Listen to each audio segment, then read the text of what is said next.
Alam mo, walang kasalanan yung mga responsible gun owners dito sa pagtaas ng criminality. Katulad yung nangyari sa Tacloban, yun po ay walang responsible gun owner na may-ari ng mga baril niyon. Fortunately, it was a member of the PNP and a security guard of a security force. So, ang panawagan po natin is bilang responsible gun owners ay ingatan natin ang ating mga firearms. Under the law, kailangan talagang pag-iingat na pag-handle nito, pagtago nito. Kailangan nasa gun safe para hindi basta-basta makuha ng kung sino man sa loob ninyong bahay para gamitin sa karahasan. So, under the law that or under the bill that we're proposing, we'll increase the penalties on gun storage para pag tinatago niyo po yung mga baril. Pero admittedly, violent crime in the Philippines, halos walang responsible gun owner ang gumagawa po nito. Under the PNP crime records, 0.002%, hindi pa 1%, 0.002% lang ng licensed gun owners ang nagkaroon ng sala laban sa ating mga batas. So, napakaliit. Kaya ako isa sa mga pro-gun owners dahil pagdating sa panahon na meron po tayong kapitbahay na manggugulo sa atin dito sa ating bansa, katulad na nangyari noon, panahon ng Katsila, panahon ng Amerikano, panahon ng Hapon, ay handa po tayo dumepensa sa ating sarili. Hindi lamang arnis ang daladala natin, hindi lamang bolo, hindi lamang itak o karate, taekwondo, meron po tayong baril na makadepensa sa ating bansa, sa ating soberenya. Very important deterrent po yan. That is a deterrence. Kaya yung Estados Unidos has never been invaded. Why? Because they have the most number of firearms per population. I think they have 500 million firearms for a 250 million population. Kaya napakahirap i-invade o pasukin ang Estados Unidos. Katulad niyan sa atin dito sa Pilipinas, we have 1.5 to almost 2 million responsible gun owners. Sa tingin nyo ba, hindi sila tutulong sa ating AFP at PNP pag may mangyaring gano'n na may gustong pumasok sa ating bansa? Sa tingin ko, hindi. Tutulong po sila. Sila po ay magiging kawani natin, kasama natin, magkakapit-bisig tayo depensa ng ating soberenya sa mga dayuhan na gustong gumawa ng karasan o pasukin ng ating bansa.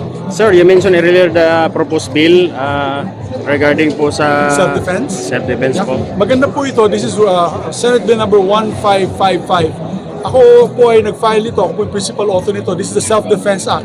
Kung saan, bibigyan po natin karapatan ng ating mga responsible gun owners and homeowners, business owners na depensa ng kanilang sarili. Naawa po ako sa isang lolo na nakapagsaksak po ng isang rioter dahil pinasukan yung kanyang establishmento dun sa Manila. Dinidepensahan po niya kanyang apo at kanyang mga anak dahil sobrang violente po nito mga rioters na ito na pinagpapalo po sila at dinidepensahan niya ng sarili niya. Hanggang ngayon nakakulong po siya. Hindi po tama yun. He defended his family, he defended himself from violent action. Hindi dapat siya'y makulong. Kaya under our Self-Defense Act, pag kayo po ay dumepensa sa inyong tahanan, sa inyong pamilya, doon sa loob ng inyong tahanan, karapatan po ninyo yan. And hindi ka agad kulong ang mangyayari sa iyo. You will be of course part of the investigation, but you will be free to defend yourself. Hindi agad kulong ang mangyayari. Sir, kabilang po ba dito yung PTC4 kasi 2 years lang po meron bang kayong naisip na idagdagan ng taon? Actually, under the law, gusto po namin yung permit to carry umabot sana na 5 years. Sana. So, tinutulak po natin yan. Isa sa mga pinagtutulan ng PNP yan. So, we still have to fine-tune that. Baka madagdagan sana from 2 maging 3 years. So we have a new AFP Chief of Staff. Ano yung nakikita nyong number 1 order dapat na kanyang tutunan? Defend our sovereignty, General. I wish you the best of luck. Tutulong po kami sa Commission appointments to your final approval. And we are here to support you. The Senate is here to support the AFP in its defense of our sovereignty at all times. West Philippine Sea. The West Philippine Sea and all other territories under our nation's sovereignty. Sir, na-mention niyo rin po yung threat assessment sa mga retired officers. How about the media, sir? Napakahirap po humanap ng threat assessment pag unban. Threat assessment, accepted na rin basta media. Basta media, hindi lang mga, unfortunately, kailangan, tao dito, yung registered media practitioners. No? So, kasi marami na yan, milyon na yata yung vloggers So, kailangan medyo registered lang. So, but the threat assessment will be lessened so that at least hindi masyado mahirapan kayo. Thank you guys. Thank you, sir. Kaya kung-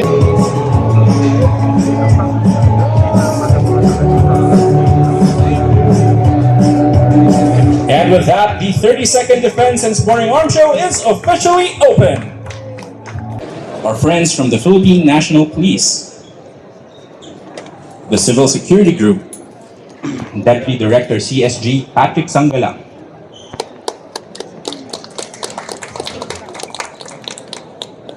the Firearms and Explosives Office, and Chief FEO Jose Jr. Manalat. The Philippine Practical Shooting Association, and the Philippine Shooters Match Officers Confederation.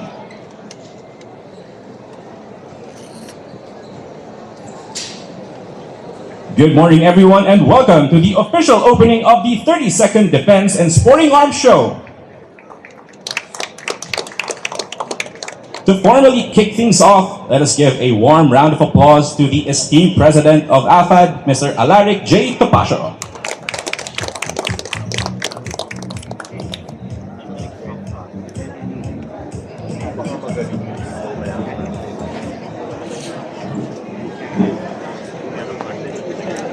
Senate Majority Leader Miguel Zubiri, Police Brigadier General Patrick Sanggalang, our distinguished guests from government and law enforcement, fellow members of the Association of Firearms and Ammunition Dealers, exhibitors, friends, good morning and welcome to the 32nd Defense and Sporting Arms Show.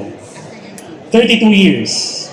This is more than 3 decades of bringing together the shooting sports community, the defense industry, and the agencies that keep our nation safe. All under one roof, all held to the same high standard. And that standard, responsibility, is really what the show is about. Every person in this hall who owns a firearm knows a simple truth. Gun ownership carries a serious responsibility, one that must be earned and re-earned through discipline, training, and strict adherence to the law. The members of AFAD do not merely accept the standard, we champion it. Our dealers are the first checkpoint of responsible ownership. We verify, we document, we educate every buyer who walks through our doors. We support the licensing system not because we are required to, but because we believe in it. We also understand why the rules exist. Every requirement, every inspection, every renewal has one purpose: to keep firearms out of the wrong hands. We share that goal completely. What we ask is a system that is firm on criminals and fair to the law-abiding. One that makes compliance clear, efficient, and worthy of the model citizens who follow it. The line between the responsible gun owner and the lawless element is bright and unmistakable. Those who follow the law should never carry the burden of those who break it. When crimes are committed with illegal firearms, the answer is not more weight on the shoulders of the compliant. It is stronger enforcement against the unlicensed and the unlawful. In saying this, AFAD speaks not only for its dealers.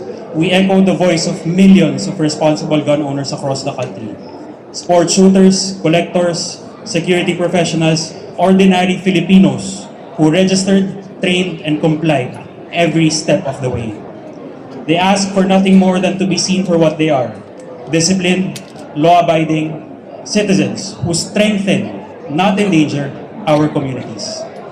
To everyone here, enjoy the exhibits, learn from one another, and carry with you the values that define this community: safety, discipline, and respect for the law. And now it is my great honor to welcome our guest of honor and keynote speaker. His presence here today tells every responsible firearm owner in this country that their voice is heard. Ladies and gentlemen, please join me in giving a warm welcome to the Senate Majority Leader, the Honorable Juan Miguel Migs Zubiri.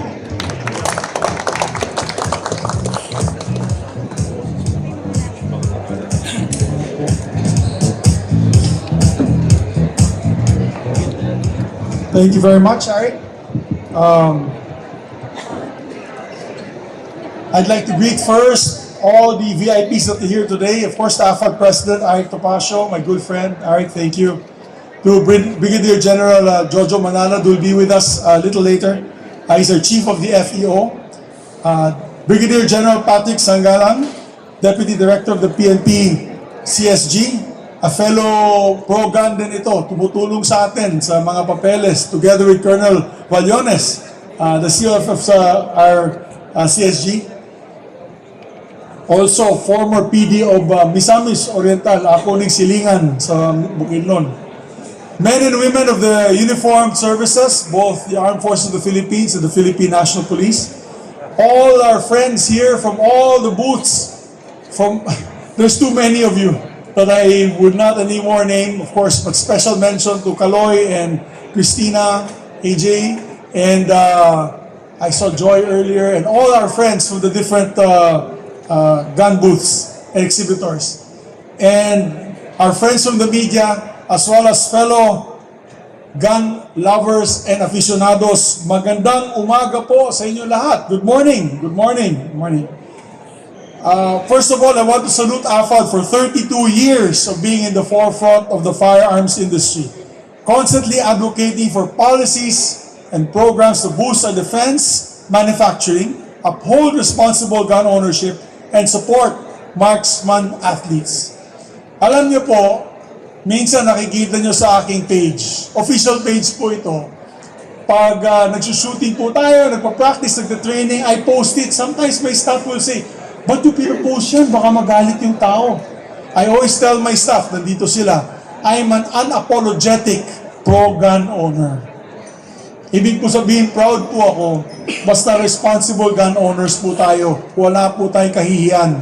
We just are, I'd say, kasi sportsmen din tayo. So we are also part of sports. We are sports shooters as well as self-defense aficionados. You know, last May, I sponsored the Zubiri Cup for precision rifle shooting, PRS, together with Colonel Cabunok and Johnny Garcia. We held one in Camp O'Donnell in Capas, Tarlac. Was very successful, and believe it or not, 80% na sumama dyan at sumali dyan ay members of the SAF, Special Action Force, and our special operating units of the Armed Forces of the Philippines. So maganda po ito na yun, fast-growing sport ito. Alam ko, kilala po tayo sa buong mundo bilang speed shooters, champion shooters. You have Bro Texon, you have so many other shooters, no, that are bringing our name all over the world. But there's also a fast-growing sport for us, general, na medyo 50 years old and above. Di na natin po kayang tumakbo-takbo, go under the barricade and start shooting, speed shooting. It's the precision rifle shooting, and I'd like to thank the PNP for being open-minded in allowing us to be able to bring in precision rifles. Palakpakan po natin. Ayusin daw nila yung memorandum para makapagpasok din tayo ng bolt action precision rifle shooting competition guns. So, I'm here to promote responsible gun ownership. Sa lahat ng post ko, I always end by saying, be a responsible gun owner. And that is the only way to be able to secure our gun-loving legacy in this country. Kasi kung pabaya po tayo at nagkaletse-letse na at hindi na po tayo responsible gun owners, baka mawala sa atin yung pribileyo. Remember, it's a privilege. Unlike the U.S. Constitution, they have the Second Amendment. It is the right to bear arms. Sa atin po, pribileyo ito. So we have to promote responsible gun ownership at all times. In the last few decades, as a congressman representing the 3rd District of Bukidnon and as a senator since I started in 2007, we have promoted laws for responsible gun ownership. In 2022, marami sa inyo natuwa sa bill ko. Ako po yung principal author nito at nagpasimuno nito yung pag-extend ng inyong firearms license from 1 year to 10 years. Diba? Dati every year, sa permit to carry every year, sa license every 2 years. Ang hirap. Ginawa po natin 10 years. para hindi na po kayo kailangan pabalik-balik. Kasi sabi ko, hindi naman, there's no difference, bayad lang. In other words, kung gusto lang naman ng PNP ng income, bayaran natin times 10. Di ba? 1 year, 2 years, gawin mo times 5 kasi 10 years na. Pumayag naman po sila at nagpapasalamat din po ako sa PNP. Now, I'm advocating Senate Bill number 155 or an act. Ito, maganda to. Makinig po kayo, mga responsible gun owners. Alam nyo, naumpisan po ito nung nagkaroon ng isang malaking rally sa Metro Manila that turned violent. This was just last year or early this year. May isang watchmaker, ano siya, senior citizen na watchmaker na may maliit na booth kung saan nakatira po yung kanyang pamilya. Nung nagkaroon ng rioting, pinasukan yung booth niya at nagnanakawan ang kanyang mga gamit. At may isa pa nga, nakita sa video, may dalang pamalo at papaluin yung tatay na pumipigil sa kanila at pinoprotektahan ang kanyang pamilya. Napalabas po niya yung kanyang isang parang screwdriver at kasi napalo po siya, he defended himself, nasaksak niya yung isang rioter at unfortunately, namatay nga po yung rioter na yun. Pero that fellow who defended his family, meron siyang 10 years old, mga bata, ay hanggang na yun ay nakakulong pa rin. Hindi tama po yan. As responsible gun owners, why do we have our firearms? Is to defend and protect ourselves from illegal acts. Kaya meron po akong final na bill. Ito po ang Senate Bill number 1555, an act strengthening the definition of self-defense. Ito po yung self-defense law. Ano po yan? Pag pinasukan ka po sa iyong tahanan, akyat bahay, may dalang panaksak o baril, you have the right to defend yourself, your family, and your property. In the United States, ang tawag po dyan, castle law. That is the castle law. Lalo na sa Texas, Montana, pag pumasok ka sa loob ng bahay without even any question or provocation, you can be shot in the US. Dito, hindi naman ganun. We just have the right to defend ourselves. And I think, the PNP kasi, they're also, nag-iingat po sila. Kasi under the law, under the revised penal code, pag dinipensahan mo po yung sarili nyo sa inyong tahanan, you still have to prove that it is self-defense. Ikukulong po kayo. Eh kung magaling kayo, mayaman, at maraming kayong abogado, pwede kayong lumusot. Pero paano yung responsible gun owner, middle class? He's just he could be a public servant, he could be a person working in a bank, and he defended himself from an akyat bahay member or sindikato, na baril niya po yan, defending his family. He should have the right to be able to defend himself at hindi automatic kulong ang mangyayari sa kanya. Diba? So yan ang gagawin po natin. Okay ba sa inyo yan? Mga kapatid, yan ang, ito po ay karapatan na depensa natin ang ating sarili sa sarili nating bahay, sasakyan, and place of business. Mayroon tayong karapatan, depensahan ang ating sarili. And so that is what we're pushing for, and I'm working with Senator Kiko kasi siya chairman ng Committee on Justice on how we can fine-tune this measure. At ang tunay naman na responsible gun owner ay marunong umiwas sa gulo, marunong magpigil at gumamit lamang ng puwersa kapag talagang kinakailangan natin protektahan ang buhay. Kanina nga nag-uusap kami ni General Sangalang. It is less than 1% ang crimes committed by responsible licensed firearm owners. As a matter of fact, it is 0.002%. Yung nakikita po natin sa balita, riding in tandem, yung namamaril tuwing eleksyon, nagkakaputukan dyan sa mga sindikato, lahat po yan ay illegal firearms and illegal use of these firearms. Mga sindikato po yan, criminal. Kaya, sabi ko kay General, alam mo General, bilang isang responsible firearms owner, natatakot po kami gumawa ng krimen o magkakamali. Dahil automatic ayon sa ating batas, makokonfiska ang inyong mga baril at ayaw naman natin pumakonfiska ang ating mga baril. That's why we are responsible gun owners. More responsible than many people think we are. And so, we filed again a bill, or we refiled our bill on the firearms law. Unfortunately, last year, na-veto po yun. Yung bill na yun, Eric was there, Martin, my dear friend Tuason was always with us lobbying. All of you were lobbying for amendments to the firearms law. Pero, in-address na po natin yung veto message ng Pangulo. So, ginawa po natin, winifile po natin yan, at na-address po yung mga concerns ng ating PNP and the concerns ng Defense Department on questions of the firearms law. But we still included more exemptions on the requirements for threat assessment certificate. So, alam mo, minsan napakahirap gumawa ng threat assessment certificate. So, liberalize po natin yan. The other is, and we added here, basta kasama po kayo sa allied health professionals, incumbent and former elected officials, reservists, chief security officers, and retired general, magugustuhan mo ito. Kasi, maski na po retired na kayo, hindi po special treatment yung PNP. Ngayon, under these amendments to the law, pag retired PNP personnel ka, retired military, wala na po kailangan hindi na po kailangan ng threat assessment.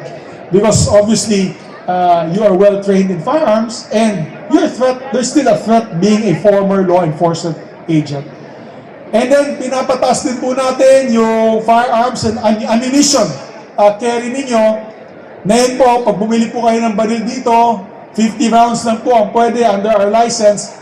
Now, we requested that we up it up to about 250 rounds per firearms.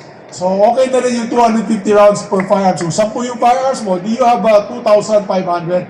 And 2,500 rounds for licensed sport shooters. Bakit po? Kasi dyan, pag kayo ay shooter at kayo po ay mahilig din sa shooting, pag pumunta po kayo sa range, hindi naman po kayo magdadala ng 50 rounds. Yung 50 rounds, wala pang 5 minuto, ubus na po yun. So as a licensed firearm owner and sports shooter, you have to bring at least 1,000 rounds for practice. In that alone, we are already in violation of the law. So we have to be very practical about it. Kailangan maging practical po tayo. So we are also going to increase the amount of ammunition allowed legally possessed. We're also pushing for shorter election period gun ban. Kasi yung gun ban, tiyado po tayo, yung mga licensed firearm, responsible firearm owners. Yung mga illegal, sindikato, criminal, hindi naman nagbabantay po yan sa firearms gun ban. Sila po ay nagdadala at namamaril ng tao regardless if there's a ban or not. We also are simplifying the transfer of ownership when it comes to licenses. Because pag namatay po yung licensed firearms owner, hirap under the law, you have to surrender all those firearms to the PNP. For example, kung namatay ka at hindi nyo po nagawa ng paraan na matransfer, walang advance deed of sale sa kamag-anak mo, ano yan? Confiscated po yan. Balik po sa PNP yan. Under this law, when the firearm owner dies or becomes legally incapacitated, madali lang po i-transfer sa next of kin sa inyong kamag-anak o inyong designated owner. Okay ba po ba yan, mga kapatid? Di ba? Kasi ano yan that is an asset. Asset po yan. Parang bahay nyo. Pag namatay kayo, pupunta sa asawa mo o sa anak mo. That is an asset, so we treat it like an asset. And then also, we put another 1-year amnesty to register or renew firearms licenses. Alam ko marami po sa mga taga-probinsya dito, medyo remiss sa pag-renew ng inyong licenses at na oplan katok sa bahay na ninyo. You have now, under this proposed law, 1 year of amnesty to be able to renew your firearms licenses. So, we also put amendments that are focused on the defense industry. to make it easier, slashing the red tape for all those that are here, from Arms Corps to Top Gun to Trust Trade to Tactical Corner, yes, and all the other companies that are here. It will make it easier and boost our self-reliance by pushing for the self-reliant defense posture. That is another speech that I have to make that will take a long time. Kasi under the Self-Reliance Defense Posture Act na pinasa po natin, ako po yung principal author and sponsor nun, we're still lagging behind in the approvals of this and the promotion of this law. Now, under the Senate Bill number 1897, we'll hopefully be able to pass it this year. I will ask personally, Eric, I will ask personally Senator Ting Lacson, who I know is very strict when it comes to gun ownership, but I will ask him personally if I can create a subcommittee to sponsor the bill myself para ma-defend ko siya sa plenaryo. Kayo na bahala sa House of Representatives para maipasa na po natin itong bill natin. But we will always be guided by caution and temperance. We'll always prioritize the safety of the public, General. We'll always prioritize the safety of the public, especially during this time of national concern and gun violence. Alam niyo po, marami pong sa mga anti-gun, they see us as a threat to society. But little do they know that we are also a deterrence. Remember that the Philippines was colonized 3 times. During the Spanish era, during the American era, and during the Japanese occupation.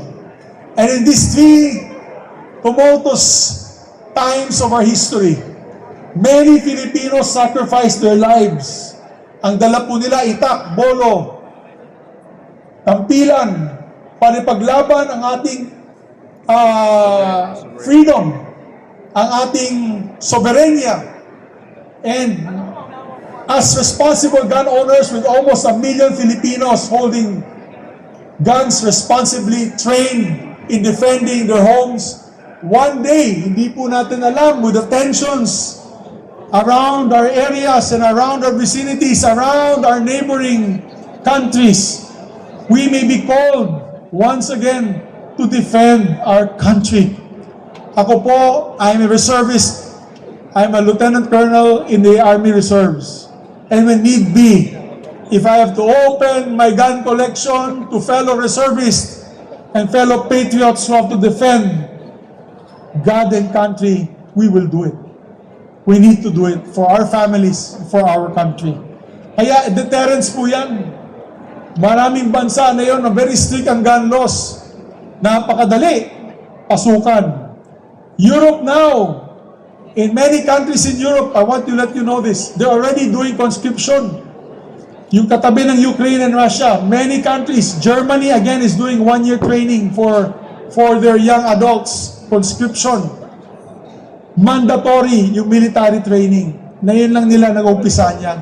Ang Switzerland, which we thought for a long time is a gunless society, mali po. Switzerland has the highest number of gun ownership in Europe.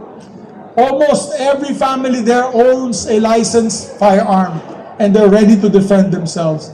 Kaya lahat po dito nagbibili ng baril ay magagamit nyo po, General. Pagdating ng kaguluhan, we can organize them to help defend their territories. Tama pa po yan, mga kapatid? Mga kababayan, are we willing to risk our lives as responsible gun owners for God and country?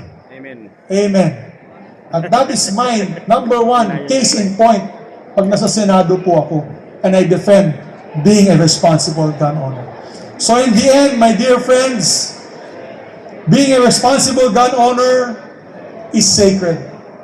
Yung nangyari mga gun violence na yon, and I will address this is our new law that we're amending, is not caused by responsible gun owners. With due respect, General, yung shooting na nangyari po sa Tacloban, ni isang responsible gun owner ang may kasalanan yan.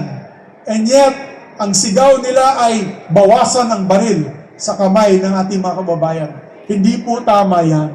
Kasi With due respect, one of the firearms, the Glock, was actually a PNP issued firearm. And according to the lady officer, nakalock naman po siya. But under our law, it has to be a gun safe. Kaya yung nagbebenta ng mga safe dito, magbenta na kayong marami.